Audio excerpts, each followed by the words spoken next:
Well, I have to say, I wasn't expecting the Brotherhood to send such a capable vessel. Most of our vessels aren't quite so advanced, the captain said, with a hinge of jealousy in his voice. Just a tinge of it, of course. We're not here to worry about who has the best vessel. This isn't a contest, Nika replied. This is a war. Which one of us has the better ship doesn't matter. What we need to be focusing on is how we can use the assets we have. So perhaps the game plan is what we should be focusing on. What's the current strategic position? Yes, the man said, as he began typing some instructions into the holographic display. As of currently, the enemy ships have primarily been hiding themselves within the asteroid belt, at the edge of the system. The asteroid belt in this system moves very slowly, so while there is some hazard, it's stable enough for them to move ships in and out of, and provides good cover from long-range detection and any means of long-range attack. It's also perfect for run-and-gun operations and guerrilla warfare, exiting from any point in the asteroid belt in order to make strategic small-case attacks, attack vital points in defense, strike ships that stray away from the primary group. We've already lost 2 ships to these sorts of random one-off attacks, but it's a double-edged sword like everything in this sector. This entire system is just a minefield of places to hide, barren worlds that produce strange magnetic wavelengths that disturb signals, transmissions, and detection systems. It's almost as if this entire system was built for guerrilla warfare, and without anybody able to make a stable, defensive base of operations, it's simply been guerrilla warfare back and forth. They hit us, we hit them, whenever and wherever we can. There's not enough consistency to do any serious long-term damage to their end of the war effort, and vice versa. They can't hit us hard enough to shut us down either. In which lies the problem.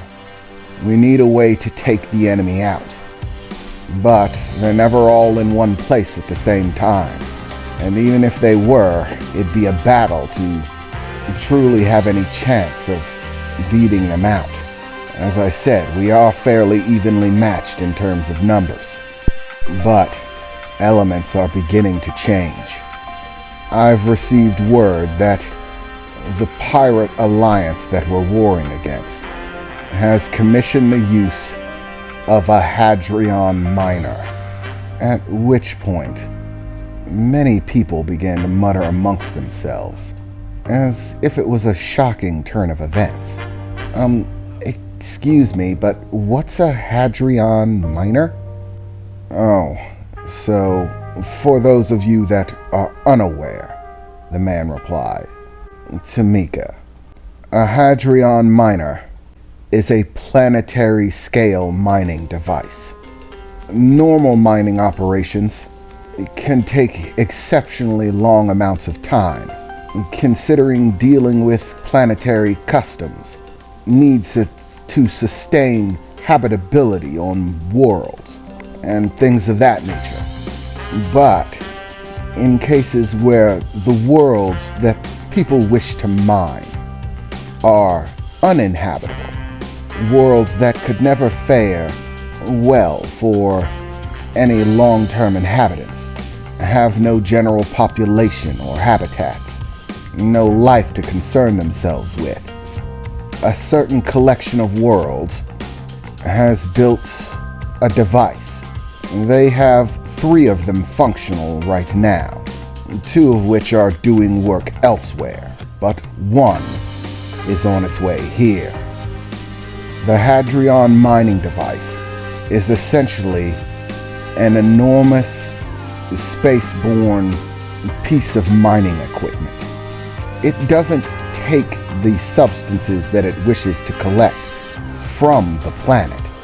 No, it's built on such a massive scale that it treats a planet in and of itself the same way any typical miner might treat a stone with gold or azeroth in it. It tears the entire thing apart and takes what it needs from it. Basically, the device sends the entire planet through a grinder, destroys it completely, in order to extract the goods that are requested. Because of the fact that this device basically destroys the planet entirely, the use of Hadrian mining devices are strictly monitored, and all planets and intersystem governments have placed a ban on the use of these devices on any habitable world. But the world we're after is not habitable. If the Hadrian device reaches this location, our little gathering of ships will not be suffice to stop it. No doubt, the Pirate Union has agreed to forego a fair amount of their profits from the crystals that they wish to mine from the planet in exchange for the use of the Hadrian device. But this puts us in a delicate situation, or perhaps I should say, a time crunch.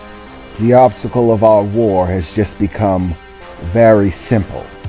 The Hadrian device will take less than a month to arrive here. If we cannot win this war by that point, then effectively, the Pirate Union wins. They'll mine the entire world, destroy it, and collect all relevant goods. And the Brotherhood will just have a sour face about the situation. And all of us will remain in their debt until such time that they choose to collect, which I personally find distasteful. Being at the Brotherhood's beck and call is not something that I wish to do for the rest of my life. So, in order to countermand this course of action by the Pirate Union, I've come up with a plan. I've placed on order, through long-range transmission and communication with the Brotherhood, 6 Baraton missiles. That's absurd! Someone shouted from inside of the crowd. Baraton missiles are some of the most dangerous weaponry in the universe. The blast yield is enormous. They're used for interstellar war, not a battle between a few dozen scattered ships. And what good would they do anyways? We can't pinpoint the enemy's location. Even if we set the Baraton missiles off, the odds of actually hitting them in the asteroid belt are nil. The asteroid belt is massive. It encircles the entire system. Even with the blast radius of 6 Baraton missiles, it won't be enough to actually hit them, especially when we have no idea where they are, or even if they have a strategic location or base within the asteroid field. It's pointless, an expense in futility, the man shouted angrily. I'm well aware of this fact, the man leading the mission said, as he began to enter some data onto the holographic display. My plan is to not directly target the enemy vessels hiding within the asteroid field, but strategic locations within the asteroid field itself. Listen, like everything else, an asteroid field has what you might call a flow, a rotation around the central sun of this system. My plan is to use the missiles to disturb that flow. By detonating the missiles in strategic locations, I will disrupt the circulation of the asteroid field. But that's insane, another man shouted. Do you have any idea of the collateral damage that'll cause? This entire system will become a minefield. There'll be astral debris everywhere. It'll rain down into the central stars and every planet within the system. It'll be utter chaos, destruction. Perhaps, the man replied, as the holographic display began to show rough calculations, as well as a display of the explosions going off in the asteroid field, and the subsequent raining of astral materials onto every planet in the system. Perhaps it would be catastrophic if there were any habitable worlds within this system, but as luck would have it for our sake, there are none. This entire system is barren, even the planet we're going to mine. So collateral damage on the scope of asteroids basically means next to nothing. And while there is relative debris that will be floating around the system, it won't be heavy enough to pose any real danger to us or vessels flying through the sector. They'll be able to avoid it fairly easily. However, the ships hiding within the asteroid belt will not be so lucky. The impact forces from the explosions will cause a rapid shift in the stability of the field. It'll become pandemonium. Any ship that does not exit the asteroid belt will most likely be destroyed, as the never-ending clashes between asteroids within the belt escalates exponentially, everything moving far too fast to evade. They'll have no choice. They'll either stay in the asteroid belt and be destroyed, or they'll have to leave it. In which case, we get to force this conflict into open warfare. They'll have no choice but to fight us head to head, with no more places to hide. The world itself will be unaffected even if asteroids hit it. The crystals are not combustible and cannot be destroyed by simply being hit with a few random meteors. And the planet was already uninhabitable to begin with, so it's not like we're affecting an ecosystem. The necessary ingredients to mine the planet will still be the same. It won't affect the end-all costs of collecting the resources for the Brotherhood. I've determined that only four of the missiles that we'll be using to disturb the asteroid belt are necessary for this process. Afterwards, 2 of the missiles will still remain. This is our clincher. After we disturb the asteroid belt and force the enemy into open conflict, all we need to do is win.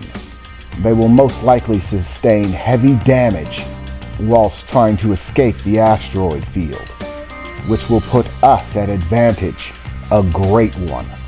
Once we've beaten them with 2 of the remaining missiles, if the Hadrian mining device arrives, or should I say, when it arrives, 2 of these missiles will be enough to destroy it. Once we send them a signal that we are armed and prepared to destroy them, and have the equipment necessary to do so, they will have no choice but to abandon the mission. In other words, we win. This conflict ends and the Brotherhood seizes control of the planet. This is our plan. That is, unless someone else has a better idea of how to win this conflict in a month.